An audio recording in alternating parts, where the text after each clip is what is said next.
the P&W Exert, and I hope people can tune in for the top 8 tomorrow. We got Klim versus Zombie Moon? No, that's not right. I have a funny feeling. We get the Narmaya mirror. I think this is Hat and Veloc, actually. Yes, I think so, too. Yeah, Hat rocking the blue, Veloc rocking the standard, the color 1 there.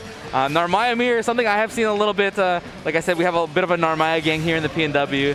So it is definitely a matchup that I am a little bit more familiar with.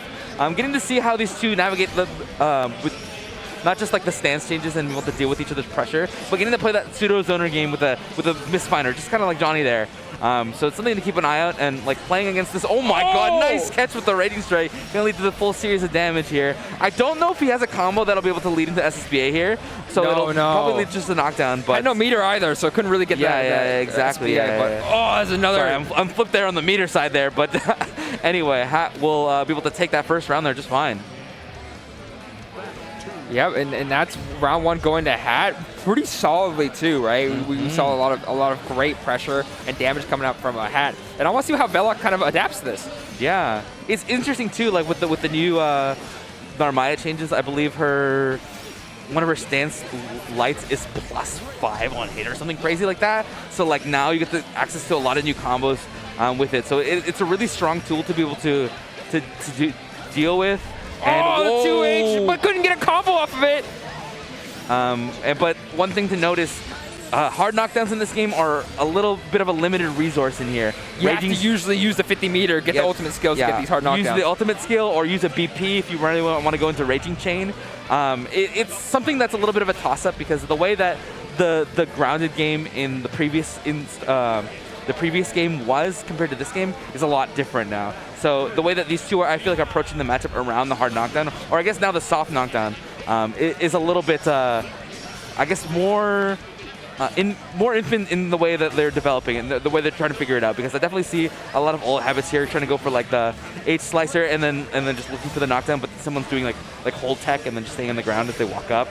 So it's something to keep an eye out here. But once you're in the corner, honestly, it doesn't matter what kind of knockdown you are. You can do so many ways to safe jump in this game and deal with each other, doing the reversals or anything. And then now that you have the opening up with the Raging Strike, it's something to look out for. Hat, 1 BP left, so it's going to take insane damage. And if an SBA comes in online too, it'll definitely put him in the world of hurt. Woo! Nice DP though. Damn. Neutral is so tough here, especially with the misfinders and everything. Oh, goes for... Trying to get a pressure reset here. Lots of damage coming out there. The SSBA. And you get to see the BP will disappear there. Yeah, and there goes Veloc's life.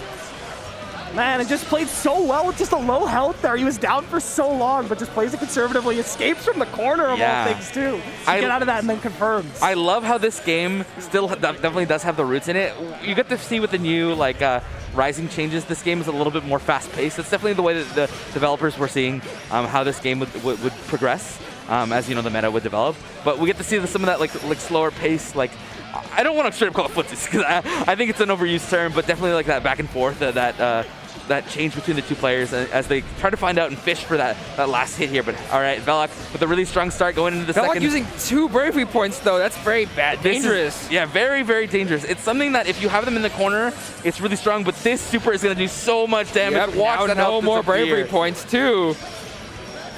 And Hat having so much to work with too. You can get just like a bunch of different reversals and brave counters and everything. Yeah, one thing to note too is that, oh my God, that 2H is insane. I will point out that 2Hing in this game does feel a little bit harder than the last game. I don't know if that's gazebo effect, or if that's something different, but it's definitely something to look out for. Do you mean placebo? No, I know. I set it up.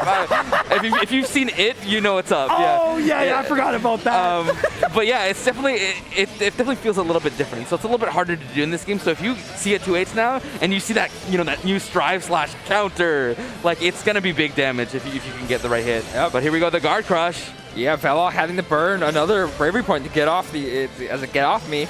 Now 1 left, and it's gonna be really tough for Veloc. This is Veloc's last leg. Pick up here. Keep able to spend a bunch of damage here to try to equalize the life. But now Hat without any BP. Yeah, the SSBA coming out too. Full cinematic here. Gets the Oki safe jump here. Goes for the ult DP and gets clipped there. Veloc will take it in the end here.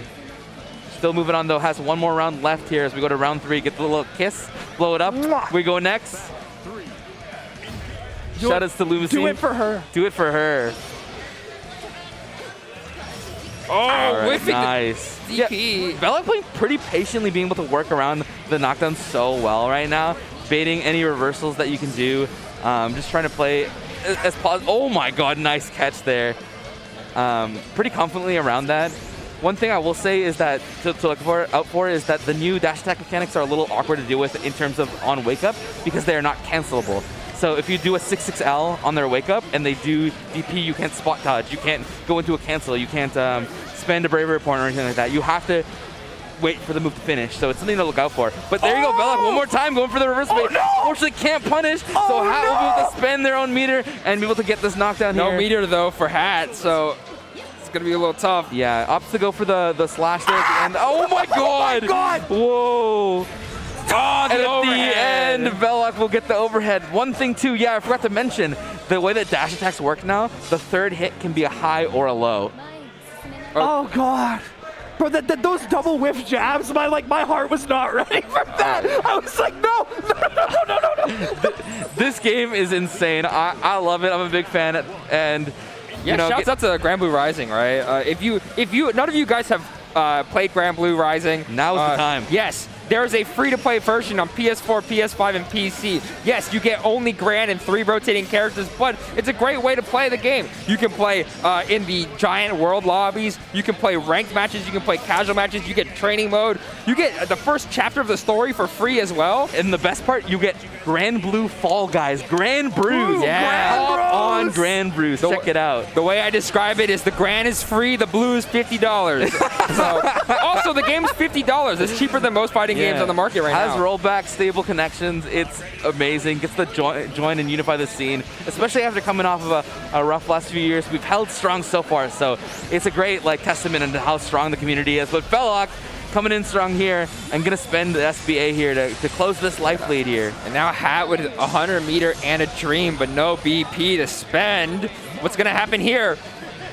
All right, nice tech. Oh, and catches it with, I think, the close medium there. Yeah. One thing I will mention, too, is another change that is a little bit polarizing in the new version of Grand Blue, is that you can now tech a throw with a button. You do not need to do a throw specifically to counter it. However, if you do tech a throw with a button, you do take life damage, a little bit of damage, and you are -3, right? So the thrower is still advantage. If you want to be 0 and take no damage, you still need to tech with the throw button of your own.